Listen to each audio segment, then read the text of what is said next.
Assalamualaikum warahmatullahi wabarakatuh. Perkenalkan, nama saya Sandrina Safitri dari kelas 11 MIPA D nomor absen 31.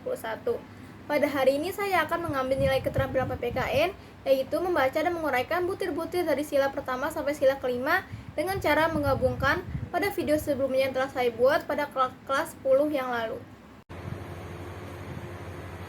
Butir sila ketuhanan yang Maha Esa. Yang pertama, pengakuan adanya kuasa prima, yaitu Tuhan yang Maha Esa. Yang kedua, menjamin penduduk untuk memeluk agamanya masing-masing dan untuk beribadah menurut agamanya. Yang ketiga, tidak memaksakan warga negara untuk beragama, tapi diwajibkan untuk memeluk agama sesuai dengan hukum yang berlaku. Yang keempat, ateisme jarang hidup dan berkembang di Indonesia.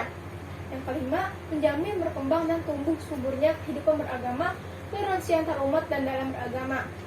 Keenam, negara memfasilitasi bagi tumbuh kembangnya kehidupan beragama iman warga negara dan menjadi mediator ketika terjadi konflik antar agama.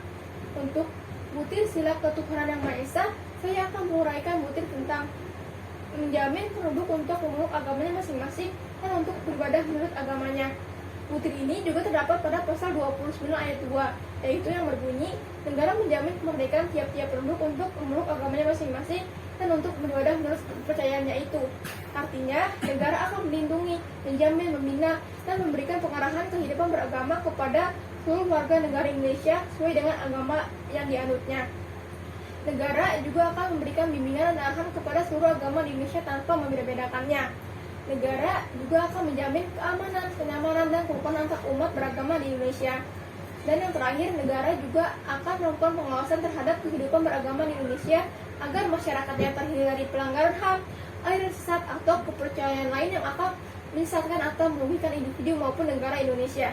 Yang kedua, saya akan menguraikan butir sila pertama, yaitu ateisme dilarang tumbuh dan berkembang di Indonesia. Makna dari ateisme sendiri adalah ketidakpercayaan terhadap keberadaan Tuhan. Jelas, kepercayaan ini sangat dilarang tumbuh dan berkembang di Indonesia sebab kepercayaan ateisme sangat bertentangan dengan dasar negara dan ideologi negara Indonesia, yaitu Pancasila yang termuat dalam sila pertama. Hal ini juga telah diatur dalam pasal 196A KUHP yang berbunyi dipidana dengan pidana penjara selama-lamanya 5 tahun barang siapa dengan sengaja di muka umum yang mengeluarkan perasaan atau melakukan perbuatan A. yang pada pokoknya bersifat permusuhan, penyalahgunaan atau penodaan terhadap suatu agama yang dianut di Indonesia. B.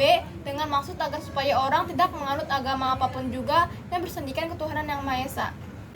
Butir sila keadilan sosial bagi seluruh rakyat Indonesia. Yang pertama, menempatkan manusia sesuai dengan hakikatnya sebagai makhluk Tuhan, karena memang manusia mempunyai sifat universal. Yang kedua, menjunjung tinggi kemerdekaan sebagai hak segala bangsa. Yang ketiga, mewujudkan keadilan dan peradaban yang tidak lemah. Untuk butir sila keadilan sosial bagi seluruh rakyat Indonesia, saya akan menguraikan butir tentang menempatkan manusia sesuai dengan hakikatnya sebagai makhluk Tuhan, karena memang manusia mempunyai hak sifat universal.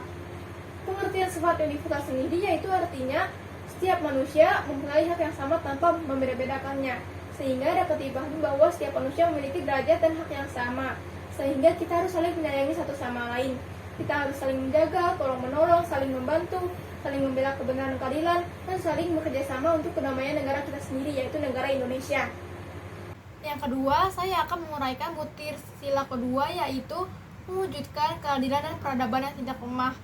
Hal ini berarti bahwa masyarakat Indonesia harus mewujudkan peradaban dan keadilan tidak pasif. Perlu pelurusan dan penegakan hukum yang kuat jika terjadi penyimpangan. Keadilan harus direalisasikan dalam kehidupan masyarakat. Manusia ditempatkan sesuai dengan harkatnya, manusia mempunyai derajat yang sama di depan mata hukum. Serta untuk para penegak hukum harus lebih tegas dan harus lebih profesional dalam melaksanakan kewajibannya. Peradaban yang tidak lemah berarti usaha yang perwujudannya bersifat positif. Contohnya yaitu menjaga nilai-nilai dan norma-norma yang telah tumbuh dan terpelihara di Indonesia. Jika ada yang menyimpang dari nilai-nilai dan norma-norma tersebut, harus dilakukan tindakan yang setimpal agar nilai-nilai dan norma-norma tersebut tetap terjaga dan terpelihara di Indonesia. Butir sila persatuan Indonesia. Yang pertama, nasionalisme. Yang kedua, sila tanah air dan bangsa. Yang ketiga, menggalakkan persatuan dan kesatuan bangsa. Yang keempat, menghilangkan penonjolan suatu kekuasaan, keturunan, dan perbedaan warna kulit. Yang kelima, menumbuhkan rasa senasib dan penanggulangan. Untuk butir sila persatuan Indonesia, saya akan menguraikan butir tentang sila tanah air dan bangsa. Cinta tanah air adalah cara berbuat, bersikap, berpikir yang menunjukkan suatu kesetiaan, kepedulian, dan penghargaan terhadap bangsa. Sikap cinta tanah air juga sebagai bentuk perilaku mencintai wilayah nasional sebuah bangsa. Maka dari itu, kita harus selalu siap membela tanah air Indonesia dari segala bentuk intervensi maupun tantangan dalam segi apapun. Dan pada kali ini, saya akan memberikan beberapa contoh sikap cinta tanah air dan bangsa yang dapat kita terapkan pada kehidupan sehari-hari. Yaitu yang pertama, bangga menggunakan produk-produk buatan Indonesia. Yang kedua, melestarikan budaya Indonesia. Yang ketiga, menggunakan bahasa Indonesia dengan baik dan benar. Dan yang terakhir, belajar dengan tekun dan rajin. Dan masih banyak lagi bentuk sikap cinta tanah air dan bangsa yang dapat kita terapkan pada kehidupan sehari-hari. Yang kedua, saya akan menguraikan butir sila ketiga, yaitu nasionalisme. Menurut KBBI, nasionalisme adalah paham ajaran untuk mencintai bangsa dan negara sendiri. Manfaat dari nasionalisme adalah sebagai bentuk tumbuhnya semangat rasa cinta tanah air, pemersatu bangsa, menjunjung tinggi rasa saling menghargai antar bangsa, serta sebagai bentuk membela dan mempertahankan kemerdekaan. Tujuan dari nasionalisme sendiri yaitu yang pertama, mempertahankan kekuatan masyarakat untuk rela berkorban melawan serangan dari luar. Yang kedua, membangun rasa saling menghargai, cinta tanah air dan membela kemerdekaan. Yang ketiga, bertujuan untuk membangun dan menciptakan rasa cinta tanah air. Dan yang terakhir, menciptakan perdamaian dan mempertahankan persatuan. Beberapa contoh sikap nasionalisme yang dapat kita terapkan dalam kehidupan sehari-hari yaitu yang pertama, selalu menaati peraturan hukum yang berlaku di Indonesia. Yang kedua, menggunakan produk dalam negeri. Yang ketiga, melestarikan kekayaan dan keberagaman budaya Indonesia. Dan yang terakhir, ikut serta dalam kegiatan bela negara. Butir sila kerakyatan yang dipimpin oleh hikmat kebijaksanaan dalam permusyawaratan perwakilan. Yang pertama, hakikat sila ini adalah demokrasi. Demokrasi dalam arti umum yaitu pemerintahan dari rakyat, oleh rakyat dan untuk rakyat. Yang kedua, permusyawaratan. Yang ketiga, dalam keputusan harus diperlukan kejujuran bersama. Yang keempat, perbedaan secara umum demokrasi di negara barat dan negara Indonesia yaitu terletak pada permusyawaratan rakyat. Untuk sila keempat ini, saya akan menguraikan butir tentang hakikat sila itu adalah demokrasi. Demokrasi dalam arti umum yaitu pemerintahan dari rakyat, oleh rakyat dan untuk rakyat. Artinya, yaitu rakyat adalah pemegang kekuasaan tertinggi dalam suatu pemerintahan, di mana masing-masing dari mereka memiliki hak yang sama dalam upaya mengatur kebijakan pemerintahan.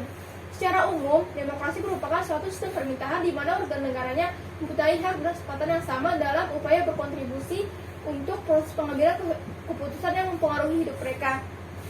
Dari penjelasan demokrasi tersebut dapat disimpulkan bahwa rakyat memiliki kekuasaan tertinggi dalam pengambilan keputusan yang mempengaruhi hidup mereka secara keseluruhan. Yang kedua, saya akan menguraikan butir sila keempat, yaitu dalam melakukan putusan diperlukan kejujuran bersama. Jika kita melakukan suatu permusyawaratan, akan ada hasil keputusan. Hasil keputusan tersebut harus dengan kejujuran bersama. Tidak ada yang curang, tidak ada anggota yang disuap. Hal ini demi kebaikan semua anggota dan agar tidak ada anggota yang dirugikan. Butir sila keadilan sosial bagi seluruh rakyat Indonesia. Yang pertama, kemakmuran merata bagi seluruh rakyat dalam arti dinamis dan berkelanjutan. Yang kedua, seluruh kekayaan alam dan sebagainya dipergunakan dari kebahagiaan bersama menurut potensinya masing-masing. Yang ketiga, melindungi yang lemah agar kelompok warga masyarakat dapat bekerja dengan sesuai bidangnya. Untuk butir sila keadilan sosial bagi seluruh rakyat Indonesia, saya akan menguraikan butir tentang seluruh kekayaan alam dan sebagainya dipergunakan bagi kebahagiaan bersama menurut potensinya masing-masing. Artinya yaitu seluruh kekayaan alam tidak boleh dikuasai oleh sekelompok orang, melainkan harus untuk kesejahteraan semua orang dan untuk kepentingan bersama menurut potensinya masing-masing. Dalam hal ini juga berarti setiap orang harus selalu menjaga kelestarian alam dan harus menjaga kesehatan lingkungan. Dan setiap orang tidak boleh merusak cagar alam ataupun kekayaan alam. Yang kedua, saya akan menguraikan butir sila kelima, yaitu kemakmuran yang merata bagi seluruh rakyat dalam arti dinamis dan meningkat.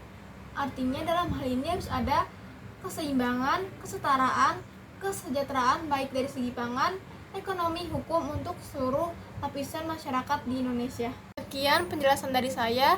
Kurang lebihnya saya mohon maaf. Wassalamualaikum warahmatullahi wabarakatuh. Terima kasih.